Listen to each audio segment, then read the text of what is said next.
We have Fred Lambert, writer at Electrek, on the show with us today to talk a little bit about the Hyperloop.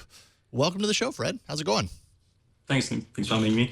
Yeah, I'm doing fine. Thank you. Excellent. Thanks for the Hyperloop. The Hyperloop is a mass transit, high-speed mass transit system.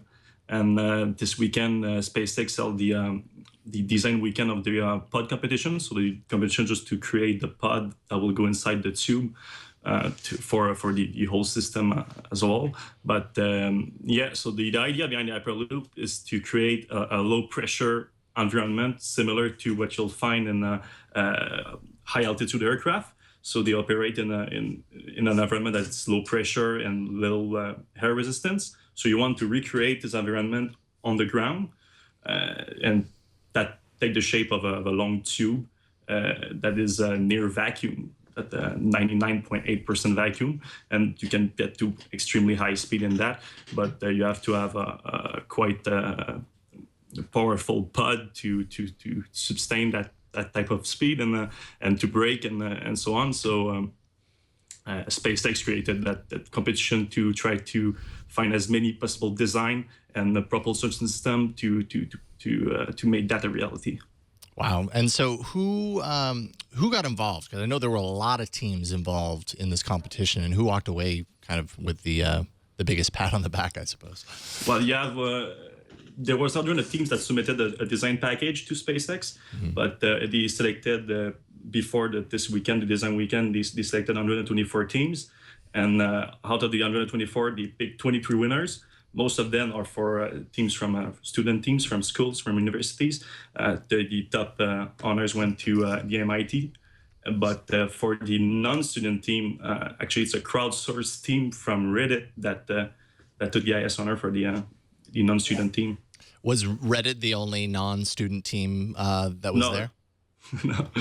No, you had about 40 to 50 teams that were non-student. Wow. All right, go Reddit. But were they the only crowdsourced team? Good question. I'm not sure. I would say that, but they are the only crowdsourced team that I know that won the competition. That technically were declared winner of the competition. Is there anything that Reddit can't do? No. What made MIT's submission kind of stand out from the rest?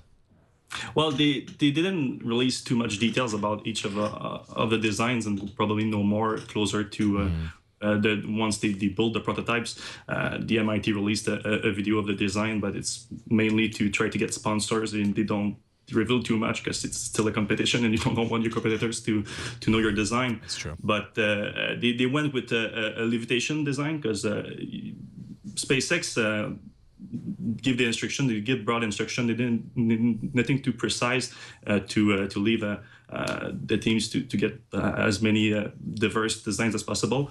And so you can get a design on wheels to get on the track, or you can go with a magnetic levitation system like a maglev train. And the MIT team went with a levitation system, a bit like the Hendo hoverboard that we saw last year, or was the year before. And so it's a similar system that will levitate the pod from the track. But other than that, it's we don't know much more about their design. But it was enough to impress SpaceX and Tesla engineers. Yeah, obviously. So what is the next phase for the competition for those who are advancing? Well, now they were awarded about $250,000 in prize in between them, and they'll use that money and some sponsors to create the actual prototypes. It's still smaller. It's not a full scale prototype, but they will have to build it, and they will race it at the track at the SpaceX test track, which should be under construction any day now, and they aim to be ready this summer, probably around June. Wow. Now, Elon Musk himself surprised the crowd during the event. He showed up to kind of talk with everyone towards the end. What exactly did he have to kind of share with everyone in the audience? I know he kind of gave a few of the rules on the next phase and everything, but was there anything that really stood out? Yeah, well, he pretty much tried to get everyone excited about the race itself. It made it sound like it's going to be an exciting event. And it's he revealed pretty much all the race will go on. That will be the goal is to get the highest speed possible, but it's only a mile or a mile and a half. The track will end up being. It's going to be at the SpaceX headquarters, so it's in the middle of Los Angeles. There's not much space. So he even said that he's going to build a foam pit at the end so that the pods can you can maybe retrieve some pieces of a pod if you don't manage to break in time. Right. Yeah. Braking is obviously a big part of this. Like you can make a vehicle go really super fast, but you got to also make it stop and not kill the people that are riding inside potentially. Yeah. That's the goal. Yeah. So he also added that he said that he thinks that might actually happen because when he first introduced the concept, he wanted to spur interest in a new mode of transportation. Since we were stuck with 4 mode of transportation since quite a while now, so we wanted to create a new one. Even if it's the Hyperloop, that's great. If not, well, at least we have interest in innovation in the transportation system.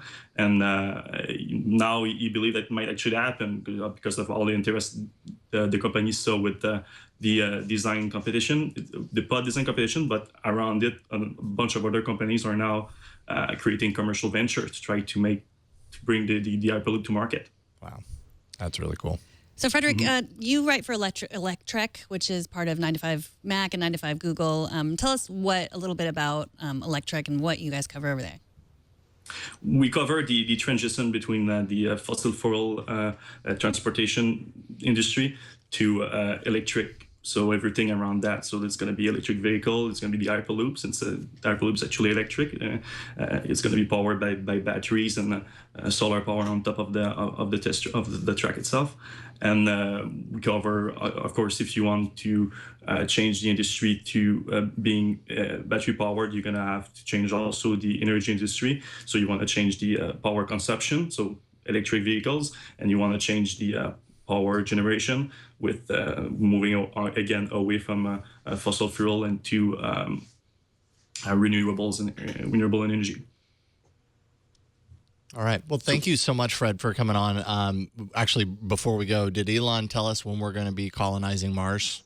Did he happen to give us any information or time frame on that? He gave a time frame last week. He said that, well, not colonization, but when SpaceX when he thinks SpaceX is going to send someone on Mars, and he said 2025. Okay. Well, mark it in stone then, apparently. Fred Lambert, really appreciate you coming on the show to talk with us today. Thank you so much. Thanks for having me.